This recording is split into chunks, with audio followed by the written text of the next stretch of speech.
এই উম্মতের সাধারণ মানুষরাও মনে করে নেতৃত্ব এটা অন্য মানুষের কাজ, এটা আলেমদের কাজ না। এটা এই উম্মতের এত বড় একটা গোমরাহি, এটা এই উম্মতের এত বড় বিভ্রান্তি, যতদিন পর্যন্ত এই উম্মত এই গোমরাহি থেকে মুক্ত না হবে, এই উম্মতের মুক্তির ভিন্ন কোনো পথ নাই। সম্মান এবং মর্যাদার ধারায় তারা ফিরে আসতে পারবে না। আলহামদুলিল্লাহি রাব্বিল আলামিন, ওয়াসসালাতু ওয়াসসালামু আলা সাইয়্যিদিল আমবিয়া ওয়াল মুরসালিন ওয়া আলা আলিহি ওয়া আসহাবিহি ওয়া মান তাবিআহুম আজমাইন, ওয়া বা'দ। قال رسول الله صلى الله عليه وسلم: كانت بنو إسرائيل تسوسهم الأنبياء كلما هلك نبي خلفه نبي ولا نبي بعدي وسيكون خلفاء فتكسر صدق الله العظيم। সম্মানিত মুরব্বী সাহেবান, মুসল্লি ভাইগণ, লালমাটিয়া বিবির মসজিদ ঐতিহ্যবাহী শতবর্ষী প্রাচীন এক মসজিদ এবং এই বৃহত্তর অঞ্চলের একটি প্রাচীন মাদ্রাসার প্রাণকেন্দ্র এটা। এই জায়গার সাথে আমাদের দীর্ঘ সম্পর্ক। আমার বাবা শাইখুল হাদিস আল্লামা আজিজুল হক রহমতুল্লাহ আলাইহি, তিনি এই মাদ্রাসায় বিবির মসজিদ সংলগ্ন জামিয়া ইসলামিয়া লালমাটিয়া মাদ্রাসায় দীর্ঘ বহু বছর এখানে নিয়মিত আসতেন, এখানে মাদ্রাসায় সবক পড়াতেন। আপনাদের মরহুম বিবির মসজিদের সম্মানিত মরহুম ইমাম হযরত মাওলানা আব্দুর রউফ রাহিমাহুল্লাহ, যিনি এই মাদ্রাসার প্রতিষ্ঠাতা ছিলেন, অর্ধ শতাব্দীর বেশি সময় তিনি এই মসজিদের ইমাম খতিব ছিলেন। তিনি আমার আব্বাজান রহমতুল্লাহ আলাইহির ছাত্র ছিলেন, একান্ত স্নেহভাজন ছাত্র। সেই সূত্রে এখানকার সাথে দীর্ঘ সম্পর্ক। মোহাম্মদপুরে, আমরাও মোহাম্মদপুরে আমি বড় হয়েছি। আমার শৈশব, কৈশোর, যৌবন সবটাই মোহাম্মদপুরে কেটেছে, এই সাত মসজিদ মাদ্রাসায়। তো সেখান থেকে আমরা ছাত্রকালে, কিশোরকালে আপনাদের এখানে আসতাম পুকুরে গোসল করার জন্য। এই এলাকায় তো আর কোনো পুকুর ছিল না, তো সেই সকল স্মৃতি আমাদের আছে আলহামদুলিল্লাহ। আমি খুব অল্প সময়ে, যেহেতু এখানকার উলামা ইকরামের সাথে, হুজুরদের সাথে, আপনাদের সাথেও দীর্ঘ একটা সম্পর্ক, রাসূল সাল্লাল্লাহু আলাইহি ওয়াসাল্লামের খুব গুরুত্বপূর্ণ একটি হাদিস আমি পাঠ করেছি। হাদিসটি বুখারী শরীফ, মুসলিম শরীফ সহ হাদিসের প্রায় সকল কিতাবের মধ্যেই বর্ণিত হয়েছে। নবী করিম সাল্লাল্লাহু আলাইহি ওয়াসাল্লাম হাজার হাজার বছরের একটি ইতিহাসের ধারা বর্ণনা করেছেন। বলেছেন যে আগের যুগে যেই ধারা চলে আসতেছে আল্লাহর পক্ষ থেকে, যে কানাত বানু ইসরাইল তাসুসুহুমুল আম্বিয়া। আমরা জানি নবী যারা হন, দুনিয়ার কোনো মানুষ নবীদেরকে নির্বাচন করে না, নবীরা ইলেক্টেড হন না, নবীগণ সরাসরি আল্লাহর পক্ষ থেকে মনোনীত হন। নবীরা আল্লাহর পক্ষ থেকে সিলেক্টেড হন। তো আল্লাহ পাক রব্বুল আলামিন আম্বিয়া ইকরামকে যে দুনিয়াতে প্রেরণ করেছেন, দায়িত্ব তো নবুয়ত। নবুয়তের অর্থ আমরা সাধারণত বুঝি যে মানুষকে দিন ধর্মের বিষয়ে নির্দেশনা দিবে, হেদায়াত দিবে, গাইডলাইন দিবে। দিন ধর্ম বলতে আমরা সাধারণত আমাদের সমাজে একটা ধারণা প্রচলিত হয়ে গেছে যে দিন ধর্ম মানে হলো ইবাদত বন্দেগী, আর এর আগে হলো আকীদা বিশ্বাস। আকীদা বিশ্বাস আর ইবাদত বন্দেগী এটাকেই মানুষ দিন ধর্ম মনে করি। আকীদা বিশ্বাস আর ইবাদত বন্দেগীর বাইরে দ্বীনের, ইসলামের অনেক বড় একটা অংশ রয়ে গেছে।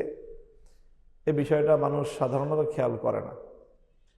নবী করিম সাল্লাল্লাহু আলাইহি ওয়াসাল্লাম এই হাদিসে উল্লেখ করেন যে হাজার হাজার বছর ধরে আল্লাহর পক্ষ থেকে ধারাটা হলো এমন যে যিনি নবী হতেন, যাকে আল্লাহ নবুয়ত দিতেন, একই সাথে তিনি তাসুসুহুম, তাসুসু এই শব্দটা আরবি ভাষার এই শব্দের যদি আমরা ব্যাখ্যা করতে যাই তাহলে তার শাব্দিক অর্থ দাঁড়ায় সিয়াসাতুন শব্দ। আমরা অনেকেই শুনেছি, মাদ্রাসায় যারা কিছু পড়াশোনা করেছে তাদের তো অবশ্যই জানা আছে, এমনকি যারা একটু কোরআন হাদিস বা তাফসির এমনকি ইতিহাস নিয়েও পাঠ করেন তাদের কাছেও সিয়াসাত শব্দটা অপরিচিত থাকার কথা না।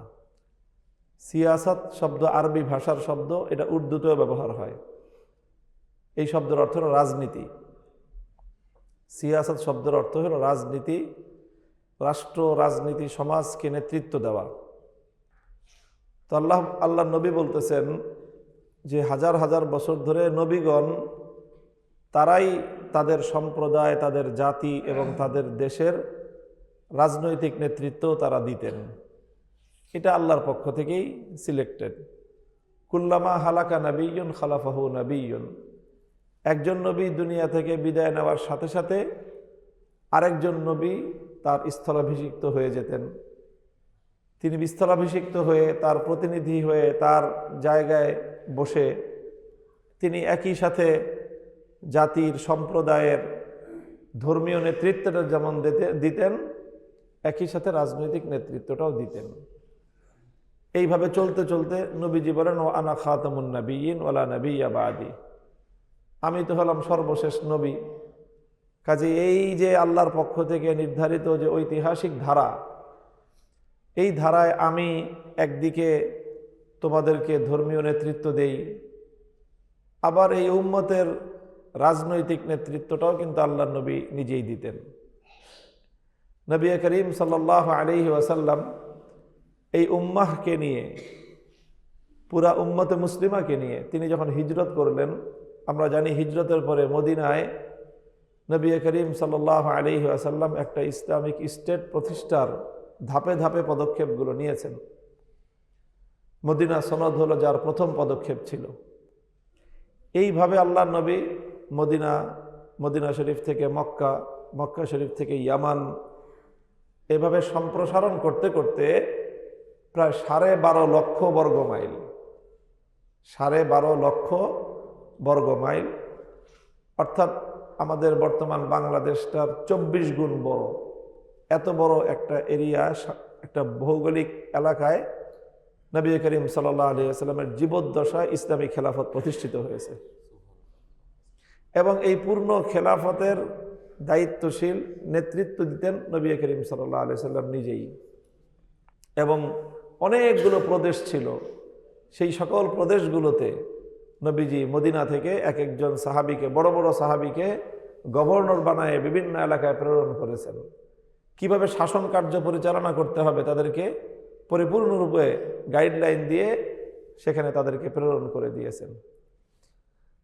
তো এখন আল্লাহর নবী তো শেষ নবী, তো এখন নবীজি যখন ইন্তেকাল করবেন, স্বাভাবিকভাবেই প্রশ্ন আসে, তাহলে এই নবীর পরে এই উম্মতের নেতৃত্ব কারা দিবেন, কিভাবে নেতৃত্ব চলবে? নবী করিম এই হাদিসের মধ্যে তার জবাব দিয়েছেন যে ওয়ালা নাবিয়্যা বাদি ওয়া সায়াকুনু খুলাফা, আমার পরে এই যে নবীদের মাধ্যমে যে নেতৃত্বটা চলতো, নবীর ধারাবাহিকতা শেষ হওয়ার পরে উম্মতের রাজনৈতিক নেতৃত্ব চলবে খেলাফতের মাধ্যমে। অর্থাৎ একজন খলিফা হবেন, তারপরে আরেকজন খলিফা হবেন, তারপরে আরেকজন খলিফা হবেন, এরকম খলিফা একের পরে এক আসতে থাকবে, তারা উম্মতের রাজনৈতিক নেতৃত্ব দিবেন। এখন খলিফা কতজন হবেন নবীজি বলে দিয়েছেন, ফাতাক শুরু, খলিফা অনেক হবে, কিয়ামত পর্যন্ত এই খেলাফতের মাধ্যমেই উম্মতের রাজনৈতিক নেতৃত্বের ধারাবাহিকতা চলবে। এটা হলো নবুয়তের একটা উত্তরাধিকার। আরেক হাদিসে আল্লাহ রাসূল সাল্লাল্লাহু আলাইহি ওয়াসাল্লাম বলেছেন, আল খিলাফাতু বাদি 30 আমান, আমার পরে সর্বোচ্চ মানের যেই খেলাফত সেটা হবে হলো 30 বছর, যেটা আরেক হাদিস থেকে সেটার ব্যাখ্যা পাওয়া যায়, আলাইকুম বিসুন্নতি ওয়া সুন্নাতিল খুলাফাইর রাশিদিন আল মাহদিয়্যিন, যে 30 বছর এটা হলো খেলাফতের রাশেদা।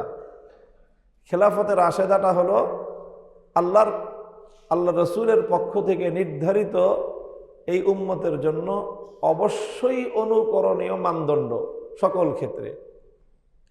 খেলাফতের রাশেদা মানে হলো 4 খলিফা। 4 খলিফার যুগকেই খেলাফতের রাশেদা বলা হয়। হযরত আবু বকর, হযরত ওমর, হযরত ওসমান, হযরত আলী রাদিয়াল্লাহু আনহুম, এই 4 খলিফার যুগটাকেই বলা হয় খেলাফতের রাশেদা। এই খেলাফতের রাশেদার যেই স্ট্যান্ডার্ড, এটাই হলো উম্মতের কাছে ইসলামের দৃষ্টিতে আল্লাহ এবং তার রসুলের নির্ধারিত মানদণ্ডে কিয়ামত পর্যন্ত এই মুসলিম উম্মার জন্য সকল ক্ষেত্রে এবং বিশেষভাবে নেতৃত্বের ক্ষেত্রে এটা হলো সর্বোচ্চ স্ট্যান্ডার্ড, এটা হলো সর্বোচ্চ মানদণ্ড খেলাফতের রাশেদা। এই জন্য আমাদেরকে যখন প্রশ্ন করা হয় যে আপনারা যে রাজনীতি করেন, রাষ্ট্র পরিচালনা করতে চান, আপনাদের রাষ্ট্রের মডেল কি, তখন আমরা নির্দ্বিধায় বলি আমাদের রাজনৈতিক মডেল একটাই, সেটা হলো খেলাফতের রাশেদা। এই ব্যাপারে আমাদের কোনো দ্বিধা নাই, দ্বন্দ্ব নাই, কোনো কনফিউশন নেই। এর বাইরে আমরা অন্য কোনো কিছুকে মডেল মনে করি না। খেলাফতের রাশেদার সাথে যার যতটুকু মিলবে সেটা ততটুকুই সত্য, সঠিক, আর যতটুকু অমিল থাকবে সেটাই বেঠিক, সেটাই পরিত্যাজ্য। খেলাফতের রাশেদার যে মানদণ্ড, সেটাকে অ্যানালাইসিস করলে আমরা একটা বৈশিষ্ট্য পাই, সেটা হলো রাসূল সাল্লাল্লাহু আলাইহি ওয়াসাল্লামের ইন্তেকালের পরে এই উম্মতের সবচেয়ে বড় আলেম ছিলেন আবু বকর রাদিয়াল্লাহু আনহু। এটা উম্মতের ঐক্যমতের বিষয়। 1400 বছরের মধ্যে কোনো হকপন্থী ব্যক্তি এর সাথে দ্বিমত করে নাই। হযরত আবু বকরের পরে সবচেয়ে বড় আলেম ছিলেন হযরত ওমর রাদিয়াল্লাহু আনহু। হযরত ওমরের পরে এলেমের দিক থেকে হযরত ওসমান এবং হযরত আলী রাদিয়াল্লাহু আনহুম, তারা দুজন সমপর্যায়ের ছিলেন। এরপরেও কোনো কোনো দিক থেকে হযরত ওসমান রাদিয়াল্লাহু তাআলা অগ্রগণ্যতা ছিল। সেই হিসাবে আমরা বলতে পারি হযরত ওমরের পরে সবচেয়ে বড় আলেম ছিলেন হযরত ওসমান রাদিয়াল্লাহু আনহু। এরপরে এই উম্মতের সবচেয়ে বড় আলেম ছিলেন হযরত আলী কাররামাল্লাহু ওয়াজহাহু। এই 4 খলিফার পরে হলেন অন্যান্য সাহাবীদের মর্যাদা এলেমের দিক থেকেও। এখান থেকে আমরা একটা নেতৃত্বের, ইসলামী উম্মার জন্য, মুসলিম উম্মার জন্য নেতৃত্বের একটা ক্রাইটেরিয়া পাই, যেটা অবশ্য পালনীয়। সেটা হলো এই উম্মতের নেতৃত্বের জন্য প্রয়োজন হলো এলেম। এলেম ছাড়া এই উম্মতের, কারণ এই উম্মতের নেতৃত্ব মানেই হলো নবীর উত্তরাধিকার। এটা হাজার হাজার বছর পর্যন্ত, কত হাজার বছর ইতিহাস তো সম্পূর্ণ পাওয়া যায় না, আমরা একজাক্ট বলতে পারবো না। তবে এটা নিঃসন্দেহে যে বহু হাজার বছর পর্যন্ত পৃথিবীতে এভাবেই নেতৃত্ব চলেছে নবীদের মাধ্যমে। কাজেই কিয়ামত পর্যন্ত এই নেতৃত্বটা হলো নবীদের উত্তরাধিকার।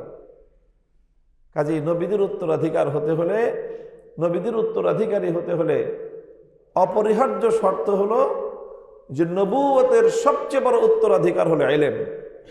এই এলেম ছাড়া নেতৃত্ব, এটা নবীদের উত্তরাধিকারের নেতৃত্ব হতে পারে না। এই জন্য খিলাফাহ আলা মিনহাজিন নবুওয়াহ বলা হয়, যে নবুয়তের আদলে, নবুয়তের অনুকরণে যেই নেতৃত্ব, সেই নেতৃত্বটার মধ্যে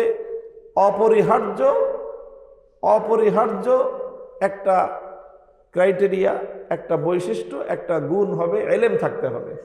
এলেম ছাড়া নেতৃত্ব মুসলিম উম্মার নেতৃত্বের কোয়ালিফাইড নেতৃত্ব হতে পারে না।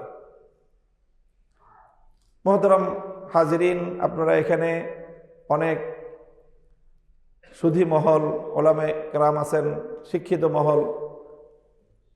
আমার কথা শেষ।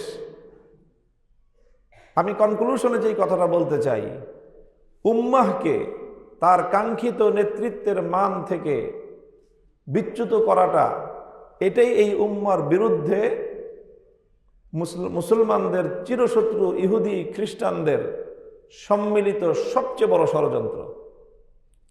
এটা তারা 1000 বছর ষড়যন্ত্রের মাধ্যমে এই উম্মাহকে এলেম ভিত্তিক নেতৃত্ব থেকে তারা বঞ্চিত করেছে এবং এই উম্মতের সাধারণ মানুষের মন মস্তিষ্ক নানাভাবে ডাইভার্ট করে দিয়েছে যে এখন এই উম্মতের সাধারণ মানুষরাও মনে করে নেতৃত্ব এটা অন্য মানুষের কাজ, এটা আলেমদের কাজ না।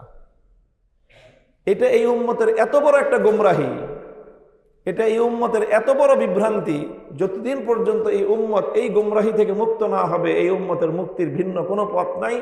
সম্মান এবং মর্যাদার ধারায় তারা ফিরে আসতে পারবে না। মোহতারাম হাজিরিন, এই জন্য আমি আপনারা এখানে আবারও বলছি যে এই এলাকা লালমাটিয়া ঢাকার মধ্যে অন্যতম একটা অভিজাত এলাকা। এখানে সুধীজন, শিক্ষিত ব্যক্তিবর্গ, সমাজের অনেক গণ্যমান্য ব্যক্তিবর্গের এখানে বসবাস। আমাদের মধ্যে এই ধারণার পরিবর্তন না হলে মুসলিম জাতির সম্মান মর্যাদার সেই ইতিহাস কোনোদিনও পুনরাবৃত্তি হবে না। আমরা আমাদের এই দেশটাকে, বাংলাদেশটাকে যদি ইতিহাসে একটু পর্যালোচনা করি, এটাই পাই যে বাংলাদেশের বিগত 200 বছর যদি কেউ ইতিহাস পর্যালোচনা করে, বাংলাদেশটা মুসলিম জাতিসত্তার বিকাশের জন্যই বাংলাদেশ তৈরি হয়েছে। আর না হয় বাংলাদেশ এই উপমহাদেশে, ভারত উপমহাদেশে বাংলাদেশ নামে কোনো রাষ্ট্র হতো না যদি মুসলিম জাতিসত্তার পরিচয়ের আত্মপ্রকাশের প্রসঙ্গ যদি না আসতো। সেটা 1905 সালের বঙ্গভঙ্গ বলেন, 1947-এর দেশ বিভক্তি বলেন, এর পরবর্তী যত ঘটনা। কাজী এই রকম একটি মুসলিম জাতিসত্তার ভিত্তিতে গড়ে ওঠা একটা দেশ, সেই দেশের নেতৃত্বের মধ্যে, জাতীয় নেতৃত্বের ক্ষেত্রে বিভিন্ন বিষয়ক লোকজন, অন্যান্য এক্সপার্ট থাকবে, কিন্তু নেতৃত্বের কাঠামোর মধ্যে কোনো দক্ষ আলেম থাকবে না। এই জাতি কোনোদিনও আত্মমর্যাদা সম্পন্ন সফলকাম জাতি হতে পারে না। আমার কথা শেষ। এই অনুভূতি থেকে আমি মামুনুল হক, আপনারা ব্যক্তিগতভাবে অনেকে আমাকে চিনেন, আমি আপনাদের এই ঢাকা 13 মোহাম্মদপুর আদাবর এবং এই শেরেবাংলা নগর সংসদীয় এই আসন থেকে জাতীয় নেতৃত্বে ভূমিকা রাখার জন্য কোরআন হাদিস সহ জাগতিক এলেম অনেকটাই অর্জন করেছি। নেতৃত্ব দেওয়ার জন্য নিজেকে কিছুটা প্রস্তুত করে এখন আমি জাতীয় নেতৃত্বের জন্য নিজেকে উপস্থাপন করেছি, দেশ, জাতি এবং ইসলামের মহান খেদমতের লক্ষ্য নিয়ে।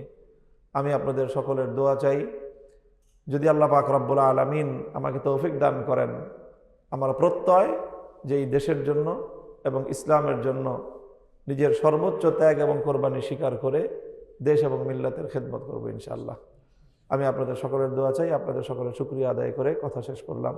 ও আখিরু দাওয়ানা আলহামদুলিল্লাহি রাব্বিল আলামিন।